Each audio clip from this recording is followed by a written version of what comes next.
Right now, technically, we're live, so I'm going to hit this real quick. Oh, look.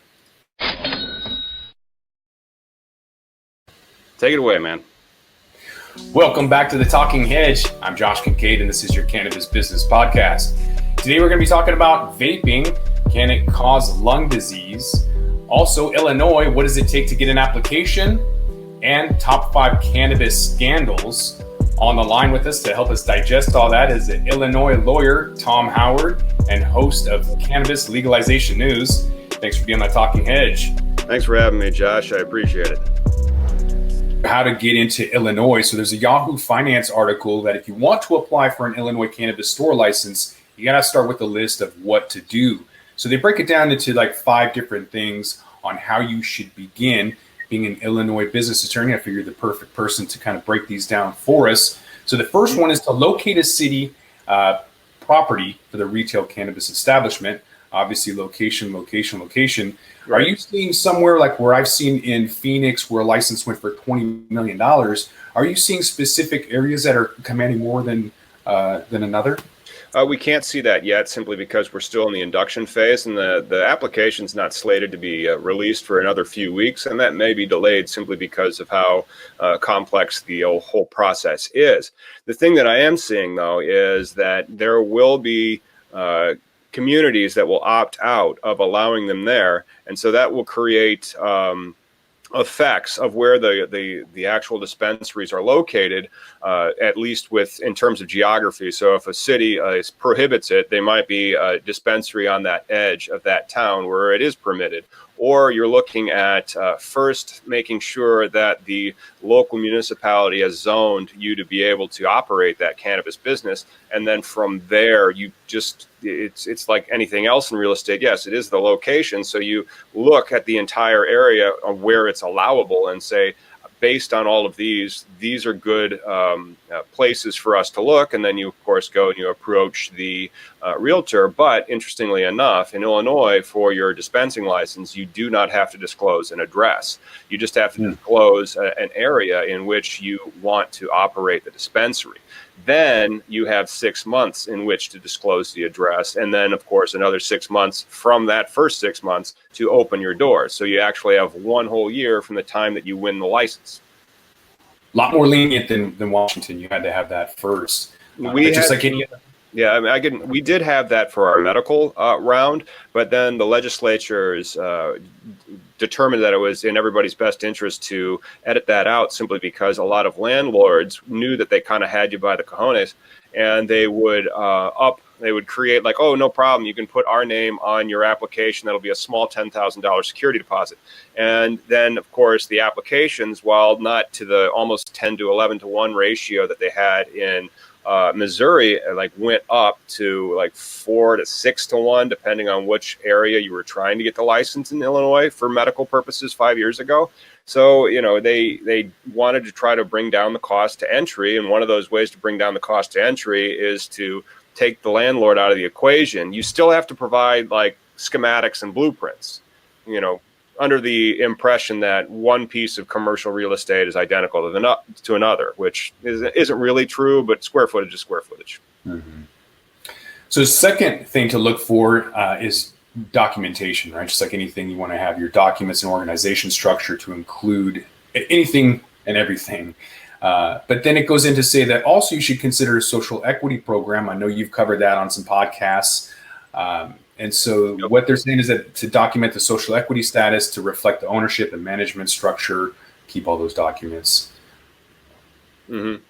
Yeah, the social equity issue is going to be a sticky wicket to be not even kidding. And the reason why has to be because there's really only 3 ways that you can get it. And they're mutually exclusive from what I can tell. We do not yet have the rules, but the reason why I say they're mutually exclusive is because they're written in the alternative.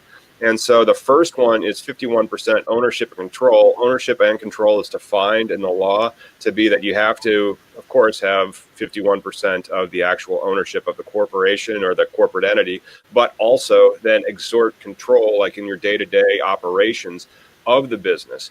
And so finding somebody who would live in a what they call a disproportionately impacted area is impossible right now because there is no map for the disproportionately impacted areas. So there's that problem. And then the second one is a little easier because there is an answer to the question of whether or not you have status of being a social equity applicant.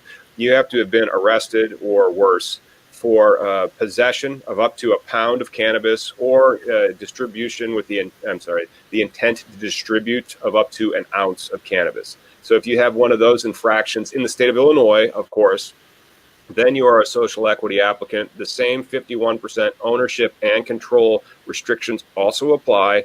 Or if you have 10 current full-time employees, which were from number one or number two, then you're also a social equity applicant, which of course, if you're trying to get into the industry and you're putting together a business plan and you need the license before you can open your doors, it really is difficult to fall into that third prong because you don't have current employees. The next thing is Illinois apparently doesn't really preference an Illinois resident too much for its license because it's only worth 5 of the 250 points.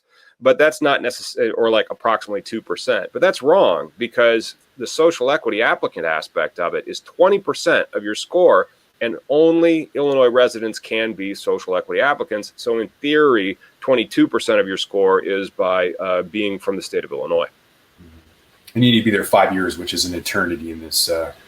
For the disproportionately impacted area, yes. However, the definition of resident for Illinois is an interesting one, and I'm not sure which one applies. It is not defined in the statute. There are tax definitions. There are voting definitions of resident. And also in the there is a resident definition under the personal use area of the statute for if you wanted to move to Illinois to grow your own plants. That's 30 days. So, what does it mean to be a resident of Illinois?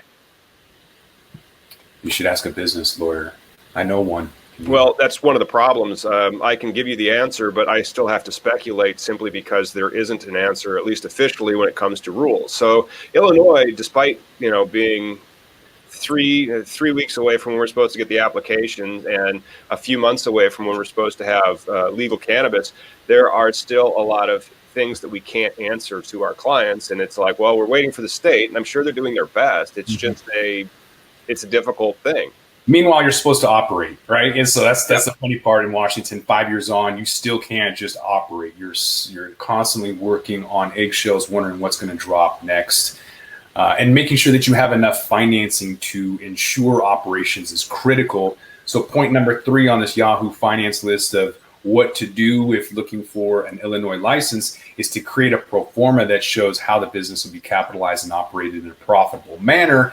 Again, making sure that you have enough capital to last. So correct. I want to say that collecting information that demonstrates that all startup funds are liquid and are from legal sources.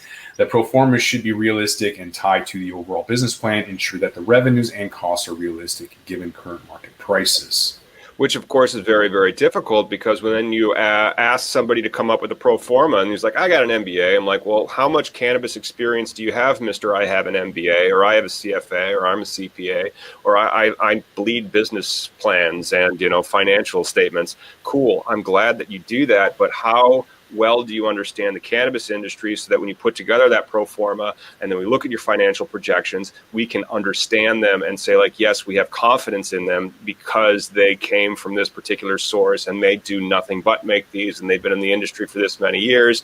Even 5 years, again, is an eternity, but they have a lot of experience in understanding and appreciating how people consume, buy cannabis, and then how based on the locality of the proposed dispensary, because the locality of the dispensary at the retail level is more important than where the craft grow is. For example, craft grow is more like a commodity you want near a rail spur or some type of easy to transport place. But all those types of things come into it because, and I'm not going to tell them what their enterprise value of their business is, or how to capital, say like our business is worth X. I'm like, okay, cool. Now let's work on your private offering so that you can go out and raise that X. And they really need to have that business plan before the corporate lawyers like myself can come in and draft them the types of documents that they need to be able to go out there and raise that capital in that type of liquid format that you say. It's critical to have people on your team who understand that, if you have $1 million and you think that you're going to be able to stay in business and grow weed because it just grows like a weed, there should be people on the board who understand that. We've seen people not be able to produce a single gram with $1 million. It's just, you need to have enough, and you need to have people on your board who understand what they're doing. That's right. The operations issues when it comes to cannabis at all levels. I mean, it's not, you have to have a very good understanding of how the genetics work so you can get a very strong mother. And then you also have to understand how all the cultivars are different because they all want different types of food, or they all want to be, fed or get aerated different, or in the amount of carbon dioxide. And then after they're harvested, how long do you have to hang cure them? How long do you actually have to cure them? How much do you have to burp them? And then, how did you trim them? All those things.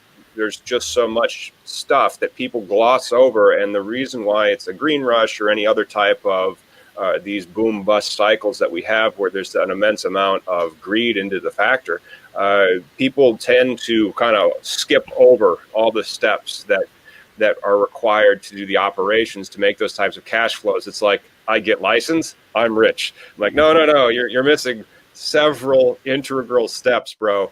But that's why people, I think, are doing a lot of education on the subject and, trying to how do you standardize practices in an industry that's 3 minutes old, One thing you don't want to skip on is security. So the fourth point in this Yahoo Finance article about how to apply for an Illinois cannabis store license is to create a security plan that incorporates the findings of professional security consultants. Right. Make sure that the security features are outlined on your site plan and include the requirements from the local municipality where the cannabis dispensary will be located. And the security plan should include controls that will be used to ensure the records are safe and unalterable. Yes, and those safe and unalterable, a lot of that is digitization. But and at least I know it's for the dispensing. I'm not sure, but it would not surprise me if the other types of cannabis license also need a contract with one of these types of security consultant providers. And it's exceedingly important because the amount of security that they have built into the cannabis plant, at least in the state of Illinois, is very, very great, as probably even greater than it is in Colorado. Definitely greater than Washington State and in California because of the amount of surveillance that needs to be built into the systems. Moreover, they have, what is a secure locked facility as they defined it. So, when you, and I was just at the dispensary the other day, they have safes and lockers. I mean, the product, it's not like going to a dispensary in other legal states. The product is not behind glass. The product is in a safe. And so you can't even see the product. You can't smell the product. There are no smell jars. There's nothing like that. The only thing that you're able to do is say, I want this, and then they will give it to you. But you're not allowed to open it. You're not allowed to do anything. All sales are final. And that helps with the inventory control because then everything's already pre-packaged. And so it's easy to itemize an inventory. You have SKUs even. So you don't really have to say, well, I bought this bulk flower and then we turned it into this many joints, or no, you don't, none of that. But you still need to have those safes that aren't cheap. And then at the end of the day, you need to wheel those safes back into your enclosed locked facility that is additionally secure. Maybe you have it, made in, what do they call those, cinder blocks or something that's just really, really hard to break into. Mm-hmm. Yeah. Well, so the fifth and final to-do list on this Yahoo Finance article for how to apply for a cannabis store license is to read through the scoring methodology and work with your business partners to structure a business plan that exceeds the requirements of each category. The results should be realistic and reflect how your organization can execute and be an asset for the community. Oh, that's huge. There's a lot of big points for your security, your business plans, your capitalizations, your financials, the way that you train your employees and all that. But then there's a few softer points for your community outreach. And also your diversity plan, your plan to engage the community to help achieve the ends of the law, which are to rectify the harms of the drug war. And those types of things is where you can get really, really creative and try to give back as much as you can to your community. It's one of the things that I've noticed a lot in the differences between the businesses in the cannabis space from out west and even in Colorado, like, with the atmosphere of fun and enjoyment that cannabis often imparts, and freedom even. But over in Illinois, it's got like a lot more of wellness. The wellness trend is pretty good because that's a very positive connotation, but it also has a lot of inclusion, a lot of diversity, and a lot of doing the right thing and community empowerment. And so those types of things actually kind of get into the branding in Illinois cannabis relative to when I see other brands in different states. I'm heading down to San Diego with Jim McAlpine's podcast in San Diego to talk about an active cannabis lifestyle October 10th. So stay tuned. Sweet. Hedge for that. So with that, we're going to roll this one up. I'm Josh Kincaid. This is the Talking Hedge. I want to thank Tom with Cannabis Legalization News. Appreciate your insight and everything. Hit us back. Don't forget to like, share, and subscribe, or don't. And I'm out.